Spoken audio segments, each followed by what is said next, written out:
1980 के दशक का वो दौर याद कीजिए जब रविवार की सुबह 9 बजते ही भारत की सड़कें सूनी हो जाती थीं। सड़कें क्या, शहर के शहर और गांव के गांव मानो थम जाते थे। दुकानें बंद हो जाती थीं, गाड़ियां रुक जाती थीं और पूरे देश का हर एक इंसान सिर्फ एक टीवी स्क्रीन के सामने चिपक कर बैठ जाता था। वजह थी एक धारावाहिक महाभारत। लेकिन क्या आपने कभी सोचा है कि जिस शो ने भारत के इतिहास में सबसे बड़ी टीआरपी का रिकॉर्ड बनाया, उसे बनाने में उस जमाने में कितने करोड़ रुपए पानी की तरह बहाए गए थे? क्या आप जानते हैं कि हर एक एपिसोड को शूट करने में कितना पैसा खर्च होता था? और सबसे बड़ा सवाल, जिस इंसान ने अपनी पूरी जिंदगी दांव पर लगाकर इस महाकाव्य को पर्दे पर उतारा, यानी बी आर चोपड़ा साहब, उन्होंने इस धारावाहिक से आखिर कितने करोड़ रुपए कमाए और आज उनका वो ऐतिहासिक बंगला कहाँ है? उनकी संपत्ति का क्या हुआ? आज के इस वीडियो में हम बी आर चोपड़ा जी और उनकी अमर रचना महाभारत से जुड़े ऐसे ऐसे अनसुने और कड़वे सच से पर्दा उठाने वाले हैं जिन्हें सुनकर आपके होश उड़ जाएंगे। बात शुरू होती है साल 1988 से। यही वो साल था जब 2 अक्टूबर 1988 को दूरदर्शन पर पहली बार बी आर चोपड़ा की महाभारत का पहला एपिसोड टेलीकास्ट हुआ था। लेकिन इस शो को पर्दे पर लाने की कहानी सिर्फ 1988 से शुरू नहीं होती। इसके पीछे सालों की कड़ी मेहनत, रिसर्च और एक बहुत बड़ा आर्थिक जोखिम छुपा था। उस दौर में टीवी पर कोई पौराणिक शो बनाना किसी बहुत बड़े जुए से कम नहीं था। न तो आज की तरह कंप्यूटर ग्राफिक्स थे, न वीएफएक्स और न ही कोई डिजिटल एडिटिंग। जो कुछ भी करना था वो सेट पर असली शूटिंग के जरिए करना था। जब बी आर चोपड़ा जी ने महाभारत बनाने का फैसला किया तो उनके अपने करीबियों ने उन्हें डराया था कि अगर ये शो फ्लॉप हो गया तो बी आर फिल्म्स का पूरा बैनर रोड पे आ जाएगा। लेकिन चोपड़ा साहब का इरादा पक्का था। उन्होंने पंडित नरेंद्र शर्मा और राही मासूम रजा जैसे दिग्गजों को स्क्रिप्ट और संवाद लिखने की जिम्मेदारी सौंपी। अब आते हैं उस सवाल पर जो हर किसी के दिमाग में घूमता है, आखिर महाभारत बनाने में कुल कितना पैसा लगा था? 80 के दशक में जब एक अच्छी फिल्म भी कुछ लाख रुपए में बन जाती थी, उस जमाने में बी आर चोपड़ा जी ने महाभारत का कुल बजट रखा था लगभग 9 करोड़ रुपए। जी हाँ, पूरे 9 करोड़ रुपए। आज के हिसाब से देखा जाए तो ये रकम सैकड़ों करोड़ रुपए के बराबर बैठती है। अब जरा सोचिए, इस पूरे धारावाहिक में कुल 94 एपिसोड्स थे। अगर गणित लगाया जाए तो महाभारत के सिर्फ एक एपिसोड को बनाने में उस समय लगभग 9 से 10 लाख रुपए का खर्चा आता था। 1988 में 10 लाख रुपए प्रति एपिसोड खर्च करना कोई मामूली बात नहीं थी। हजारों जूनियर आर्टिस्टों के कपड़े, युद्ध के मैदान के रथ, असली जैसे दिखने वाले अस्त्र शस्त्र, मुकुट, भारी भरकम ज्वेलरी और फिर कुरुक्षेत्र के युद्ध को फिल्माने का खर्च। जब युद्ध के दृश्य शूट होते थे तो जयपुर और मुंबई के आसपास के बड़े बड़े मैदानों में सैकड़ों घोड़ों, हाथियों और हजारों कलाकारों को एक साथ खड़ा किया जाता था। उन सब का खाना पीना, रहना और रोज की दिहाड़ी,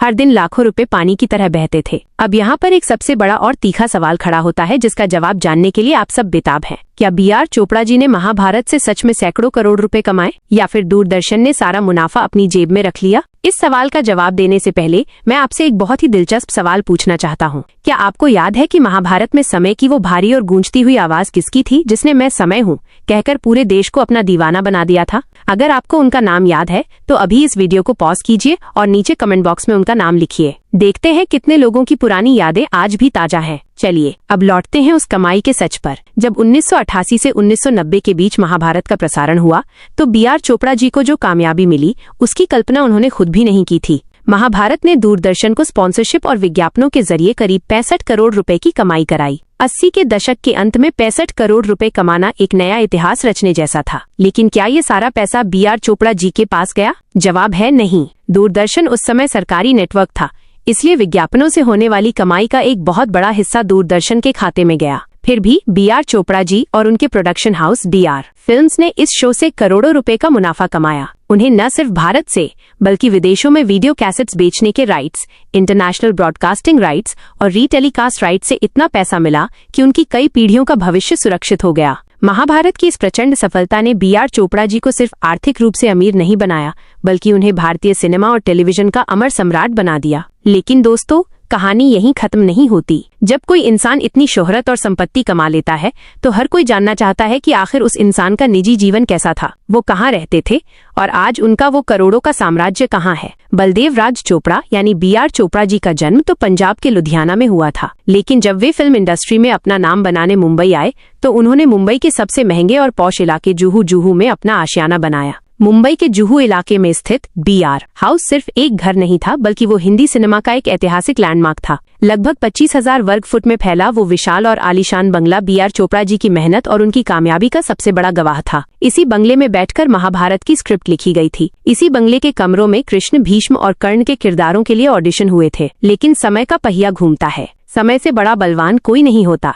वही समय जो महाभारत के शुरुआत में बोलता था। 5 नवंबर 2008 को 94 वर्ष की उम्र में B.R. चोपड़ा जी इस दुनिया को अलविदा कह गए। उनके जाने के बाद उनके बेटे रवि चोपड़ा ने विरासत संभाली, लेकिन कुछ सालों बाद उनका भी निधन हो गया। इसके बाद चोपड़ा परिवार पर आर्थिक और पारिवारिक चुनौतियां आईं और फिर साल 2022 में एक ऐसी खबर आई जिसने पूरे बॉलीवुड को चौंका दिया। जिस जुहू वाले आलीशान बंगले को B.R. चोपड़ा जी ने अपने खून पसीने की कमाई से बनाया था, उस B.R. हाउस को परिवार ने करीब 183 करोड़ रुपए में बेच दिया। जी हाँ, पूरे 183 करोड़ रुपए में। एक नामी रियल्टी डेवलपर ने उस बंगले को खरीद लिया और आज वहां उस पुराने ऐतिहासिक बंगले की जगह एक नई प्रीमियम लग्जरी बिल्डिंग का निर्माण हो रहा है। तो सवाल ये उठता है कि क्या आज B.R. चोपड़ा जी का परिवार वहीं रहता है? नहीं, B.R. चोपड़ा जी आज हमारे बीच नहीं है और उनका वो ऐतिहासिक बंगला भी अब टूटकर बिक चुका है। लेकिन उनका परिवार आज भी मुंबई के अन्य पॉश इलाकों में रहता है और उनकी विरासत को संभाले हुए है। लेकिन ठहरिए, कहानी का सबसे बड़ा सस्पेंस तो अभी बाकी है। क्या आप जानते हैं